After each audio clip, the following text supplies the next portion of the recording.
Welcome to tonight's transmission of the Ministry of Assumption Absolute. My name is Lucien Francois Mateo St. James, and I'm here to encourage you in knowing with empowered conviction the truth of your transcendent divinity. I thank you for co-creating this moment with me, talking about always how to live as the love that you already are. Changing the format up a little bit tonight, we will be talking about what's been happening in your reality, the human conundrum. I like to call it existing as divinity and as flesh, both in the astral as the all, or I don't know. I mean, there's different realms and different dimensions. I'm not like super knowledgeable of all of that, the 4D and the 5D and all of that, but there's the kingdom within, there's the other higher dimensions that we simultaneously exist as and on while we're here in the 3D. We are both God and man. We have ourselves a Jesus problem, except Jesus didn't approach, or Yeshua didn't approach their condition as a problem. They were an ascended master that tried to teach us what to do with that. So we're going to be talking about tonight how to live as the love that you are, how to align yourself with that eternal I am that is just complete presence in the here, in the now, accessing everything as it is available to you right in this moment. But that is going to require you to be willing to start detaching from the perceived truths. I was going to say the truth, the perceived truths that your ego is telling you is absolutely the case. Your ego wants you to believe the limits, the identifications, the labels, what's right, what's wrong. Your ego is tied to morality, and morality is tied to social constructs.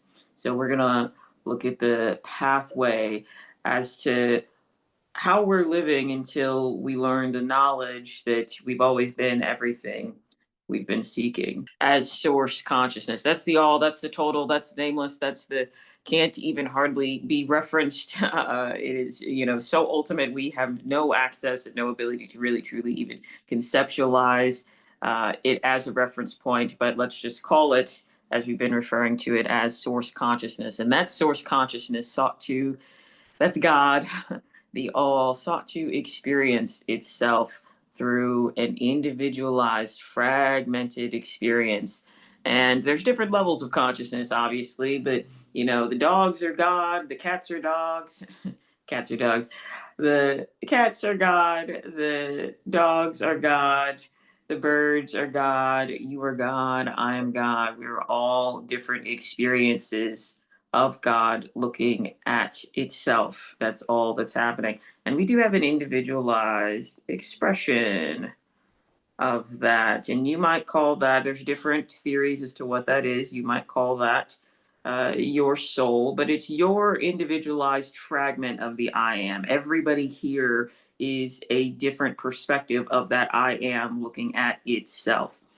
So that individualized expression then gets housed in a meat suit, housed in a 3D human meat suit. And that's you, I, me, everybody. Housed in a 3D meat suit. And when you're born, you are just the pure I am.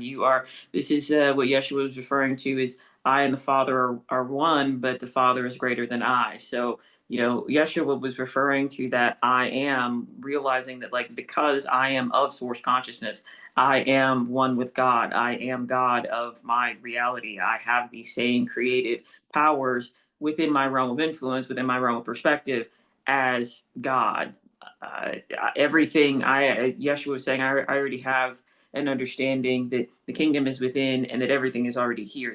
Nothing is created or destroyed. It is right here, right now. That source consciousness, though, being what's obviously, that's what's beyond. That's, I and my Father are one, but the Father is greater than I. Because as long as we're in a meat suit, we can't experience the all of everything. We're obviously experiencing an individualized fragment of that, and that I am is then housed in that meat suit. Now, when we're born, we're just that pure I am. We don't have any notions. We don't, that's why, dogs and cats can be so fun, or different animals, because, I'm particularly connected to the birds. Like, I'm a bird man. I'm a bird man, not a frog man. Like, those are my animals that I'm connected to. And I have a lot of connection to like crows and blackbirds and ravens, even more specifically. But they're just living. They're just here. They're just experiencing.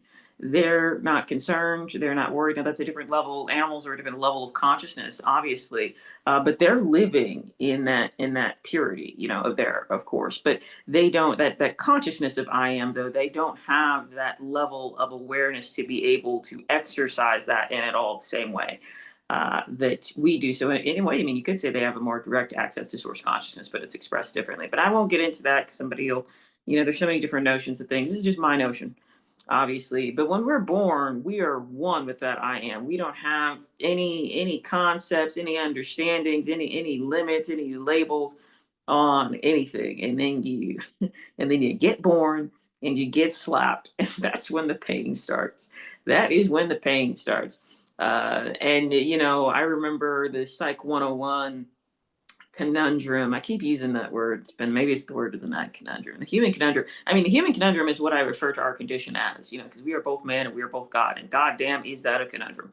But in Psych 101, the hot topic debate of, from community college, all the way on up, is it nature or is it nurture? How do we get our personalities? Is it because of our environment, or is it because of our genes? And depending on who and what you read, you're basically going to get the answer that it's some of both, basically.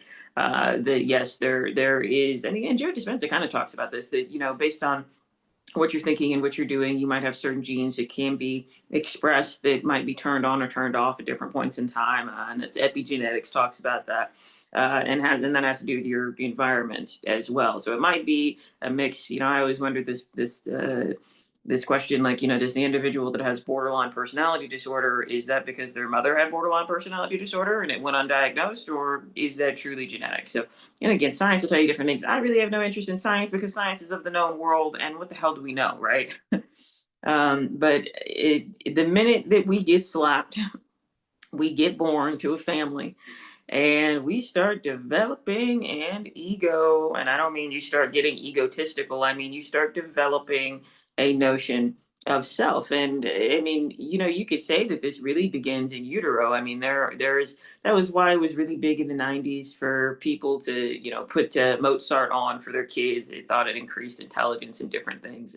There's research that states that women that are in high stress environments, that the baby might be born with certain defects or certain affects, or different environmental factors can affect you while you're in the womb, before you do even get born, of course. But you get born, and then Kelly McDaniel, reading her book on mother hunger, she talks about just even the way that a mother can make eye contact, and their tone of voice can start teaching the baby about what it's worth and how it should respond to its own needs and the world. So, but pre-verbally, even, we start getting an understanding of what we're worth, who we are, as we get later, 3 years old, 5 years old, up until 7 years old.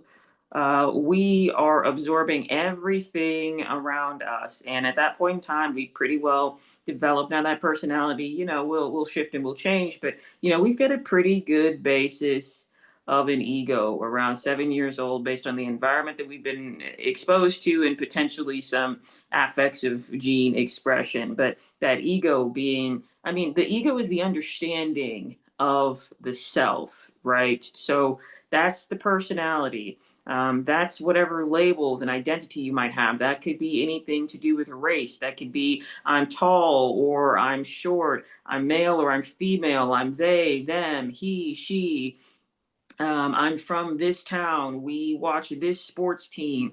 The belief systems that money doesn't grow on trees, or you'll if you drink milk, you'll grow up big and strong, or we're just big boned, or just various different things about what you should do, what you shouldn't be doing, or well, we never really were. You don't come from a smart bunch. You better marry well. Who to marry? Who's worth marrying? I could keep going on and on and on. If your parents are persistently angry, happy, despair ridden, stressed, frustrated, you are going to take on those emotional states as truth. I've been working in the field of mental wellness for many years, and some of the individuals that I have assisted that have traced patterns of persistent negative emotions usually can look back and say that my dad was always angry, or my mom was always withdrawn. She always had headaches. She was always depressed. She was always screaming. Sometimes individuals that have avoidance attachment styles have relationships with their parents where their parent was never really emotionally available, so they learn to not be emotionally available to themselves. So we're learning all of this, and I'm kind of starting to scribble over a lot of this at this point. But we're learning all of this, and guess what? You didn't do any of it.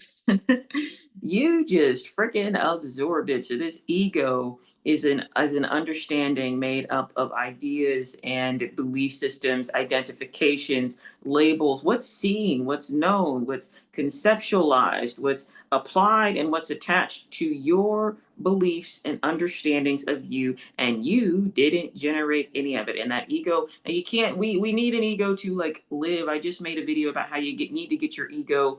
One of the easiest ways, we'll talk a little bit about this, to live in the state on a consistent basis, is to not fight your ego. So you're not fighting against these limits.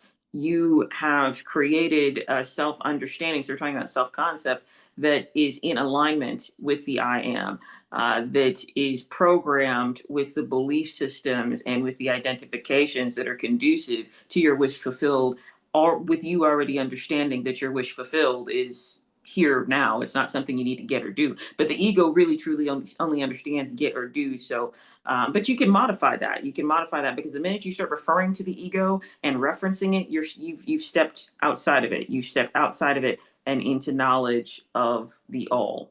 So you can't really live without an ego. Like you can talk about kill your ego. I I die. My ego dies in a major way, probably once a week, definitely once a week on a minimum, if not really every few days.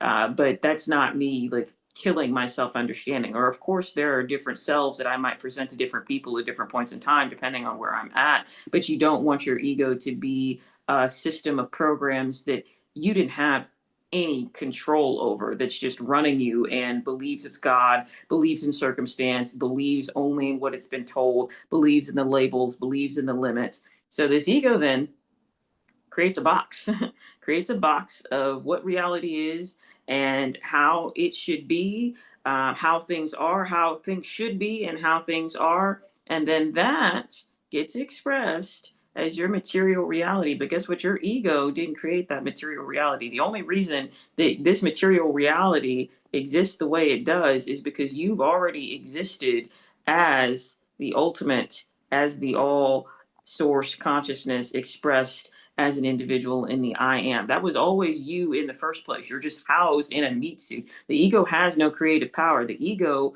is, again, a systems of label and identifications and beliefs that you inherited, because we do have to have a concept of self in order to navigate around here. Now, some people might debate that statement, of course, but I mean, just even to break that word down, yes, we have to have a concept of who we are that is operating so we can relate to the world around us and relate to other people. However, that self-concept, that ego personality that you have, the one that you were given is not going to be one that connects you with the source power of your I am. It's going to connect you with your regional beliefs, with your familial inheritances, with your race, with your gender, with your ethnicity, with the news, with what you were taught in school. And all of those belief systems are then going to produce That word's produced right there. A material reality. But the ego is not what's doing the producing. The ego is just a series of belief systems that, because you've come to accept them as truth, are now funneled out of your consciousness and presented to you in your 3D reality as your mirror. And the core principles of an ego unawakened and ego inherited are that reality is fixed, that God is external. If you happen to have a God system of an inherited ego, that God is out there. God is something you. Reverend Ike talks about how that hard of hearing, hard-hearted, cold God. I like that, the hard of hearing, hard-hearted, cold God. But that God is external and you have to wait and beg and pray and, maybe follow all these rules and get baptized in a certain way and do all this stuff. That we don't have any control over things, that you'll get what you get and you don't throw a fit. That life sucks. You're born into a certain class system. You're born with a certain amount of opportunities. There's a certain amount of finite everything. Again, a lot of us probably heard, money doesn't grow on trees. Their parents didn't have any understanding of this, and they were doing the best that they could with the level of consciousness that they were at, and it probably was a really pretty piss poor type of job. Maybe you had good parents, but but their understanding could take you so far, and that fear is the truth. What did they say? What did they say? Plan for the worst and hope for the best, or something like that. I don't even know what the saying is because I don't subscribe to that, but or people say that, I don't like to look forward to anything because at least I can't get disappointed. We're terrified of what's going on in whatever other country. We're terrified if do they like us? Do they like our shoes? Everybody's got social anxiety because everybody's on Instagram comparing themselves to, some person in LA that, bought a mansion for a day and is making you feel bad. But because they had a high enough self-concept to do that, they were actually able to manifest their mansion on a real basis now, because they were able to align with that reality. And you're sitting there scrolling, eating Cheetos, looking at the news, looking at the economy, just feeling like crap, just living in fear, always waiting for something to be taken for you, taken from you, always waiting for that person to leave you, always waiting for the boss to criticize you, always trying to preempt and prepare and prevent criticisms. Maybe even not putting yourself out there, living small, living shrunken. I mean, this is all that ego then creates this box of prescribed limits that then produce this material reality that you see. But that's like, the ego didn't do anything. The ego was just a programming system that you got. So here we are now, we're waking up. You're listening to me, you're in the ministry of Assumption Absolute, you've been checking out different creators, different ideas, and you've been I don't typically use the terminology waking up, but you are coming online. You are realizing that, wait a minute, maybe maybe I have more control over this than I have given myself credit for. And here's the thing, you created everything that you see around you. If your life is not is not what you want to be, it's not what you want to see, it's not what you want to participate in, it's probably because these core principles, along with others, there's others. Nothing I have to say is exhaustive or absolute. It can't be. Everything is possible, and in that everything being possible, everything can never be, referenced or conceptualized all at once. Because again, we're living in that individualized fragment. So, but it's probably because these core principles of the ego, in one way or another, have been running your life. And if it's not about God being external, the influence of circumstance is external. That you're always waiting on somebody else. You're waiting on the date. You're waiting on the boss to give you the approval. You're waiting on, well, once I have a kid, I hear this all the time. Once I have a kid, I'll be complete. Once, I mean, sometimes for some people it's the weather. Once the weather changes, I'll be happy. And then it gets warm, and okay, now it's too warm. It's like you're just unhappy. You're just in an emotional state of dissatisfaction. It has nothing to do with the weather, but that everything is externally fixed. Everything is outside of one's control, and that if there is some control that we can't exert, it's then by force. The ego understands force and control. So you're coming online. You're, as they say, you're waking up. You're realizing that you're remembering, is my terminology that I use. You're remembering that I've been doing all of this the entire time. Now, yes, I got programmed. I got programmed here, and by the age of 7, I had already been, essentially indoctrinated with a series of belief systems that were never going to produce a reality that was representative of, my highest and best intent, as a God walking around here on Earth, housed in a 3D human meat suit. But now that I've got knowledge of the truth that I am living as source, now I've got the opportunity to create a new paradigm of reality, a paradigm of reality where I'm not the seeker, where I am the source. I am not the victim. I am the creator, the created, and I'm the creating. I'm the act of the creating, meaning that I am the one who is tuning and refining and dictating the reality. I am what I see of that reality because there is no separation. It is all one, coming back to that I am as an individualized expression of it. And I am the act of creating in and of itself, that it is all one thing happening, flowing out of me. So you're coming online, you're coming to the truth of that reality, which means you can start tuning this ego. You can create a new self concept. Absolutely, definitely. That's going to be necessary. But what you can do is realize that you've been the one powering the products. So this is important here.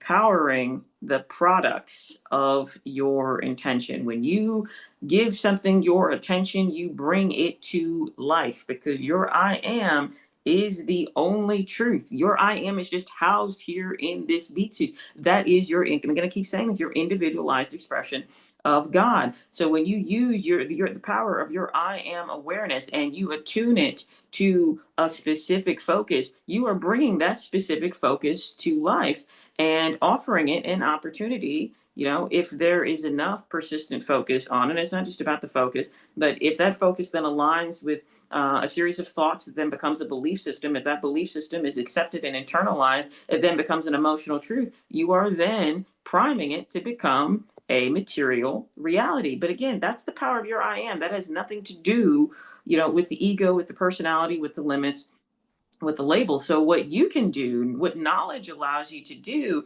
is start routing yourself back. You start routing yourself back that, yes, we have an ego, we have a self-concept, we have an understanding of self, but that's not what's doing the creating. What's doing the creating is the I am. So when you realize in every moment, it doesn't matter what you see, it doesn't matter what's going on, it doesn't matter, if the sky is blue or pink or purple, it doesn't matter what the news is saying, if you got broken up with, if you just got married, if if your neighbor had a kid, if the world's going to hell in a handbasket, you are like, nothing changes the immutable truth that you are the I am. You are the eternal presence of all things happening at once. On a level of quantum physics, there are a million different parallel realities and a million different, I was going to say personalities, but yeah, a million different personalities. That's why you can tune your self concept into, assume a different belief system, assume a different identity, assume a different understanding of self. But it's not that any of that in and of itself does the creating. Your I am does the creating, and then you're just tuning your awareness to a different concept, a different identity, a different understanding of self. But that's not the thing that does the creating. That just then becomes a perspective through which creation gets funneled. But the creation space is the I am, and that's you at all points in time. That's the eternal, that's the immutable, that's the movable. As I was saying, on a level of quantum physics, there are a million different parallel realities, a million different potential versions of experiences, all happening simultaneously at once, and you will experience what your I am, what you in your human meat suit tune your I am to.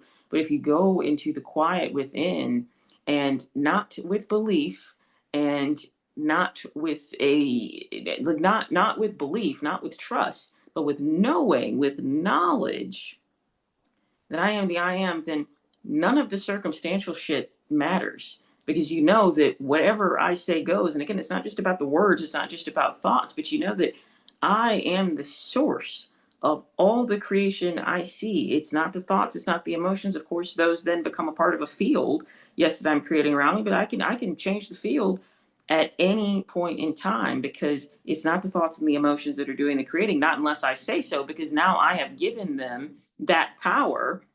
I've charged my emotions with my power of attention to say that, well, if my attention, if my emotions are negative, those are the things doing the creating. Your emotions are not doing the creating. Your thoughts are not doing the creating. They are products of you. And yes, together they can create a field. And within that field, there can, within that field, material reality will be produced based on where your energy is focused. But that energy then is that power of the I am. So you don't want to, it's not necessarily that your thoughts don't matter, but I mean, if you have persistently negative thoughts, those are creating persistently negative emotions. You're going to create a negative field that is then going to become a negative material reality. But it's not any of that stuff alone.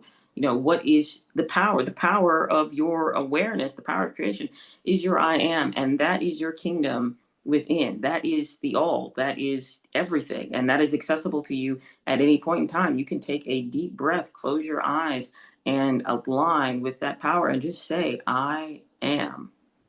I am that I am. I am the all. I am everything that can be. I'm so grateful to be everything that can be. I am. You come back to that heart space. You come back to that center. You come back to source, because that is what is the space of the creation, or I call it the energetic source of what the energetic space, the energetic point of source origin. I change that up from every now and again. I think it's the energetic point of origin. Yeah, that's what I refer to it as. The energetic point of origin. That is your energetic point of origin. That is from whence all is created. So you realize you've been the one powering the products of your attention. Look at the products of your attention. You're the one bringing those to life. And what you see exists because you gave it assignment of reality through your power of I am.